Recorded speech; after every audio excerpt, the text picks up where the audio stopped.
এই কয়দিন আগে একটা বিয়ের দাওয়াতে গেছিলাম না? হ্যাঁ। ওখানে এত সুন্দর সুন্দর ছবি আসছে আমার। আচ্ছা। কিন্তু আমার যে ফ্রেন্ডটা গেছিল আমার সাথে, রিয়া, ওর আরো বেশি সুন্দর ছবি আসছে। এত সুন্দর পোজে ছবি তুলছে। এই যে দেখো এই ছবিটা।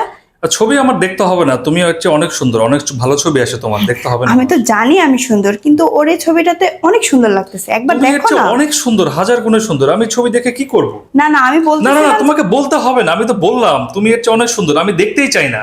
তুমি ওইভাবে দেখো না, তুমি এভাবে দেখো যে যাতে পরবর্তীতে এভাবে আমার একটা ছবি তুলে তোমার দিতে পারো। অনেক ভালো ছবি আমি পরবর্তীতে উঠাই দিব, এর চেয়ে হাজার গুণে ভালো এই ছবি আমার দেখতে হবে না, তুমি যাও।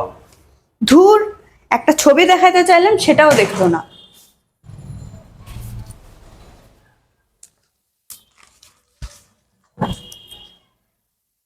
এই যে, আমি জানতাম তুমি এটাই করবা, আমি না থাকলেই তুমি দেখবা। কারণ আমি থাকলে তো তুমি জুম করে দেখতে পারবে না। পেপার সরাও এখন। আমি জানি তুমি আমার আড়ালেই দেখবা, কারণ আমি যদি দেখাই ওই এক পলক দেখতে পারবা। আর এরপরে তো তুমি জুম করে করে দেখবা, তাই না? আমি জানতাম তোমার ইন্টেনশন খারাপ। তুমি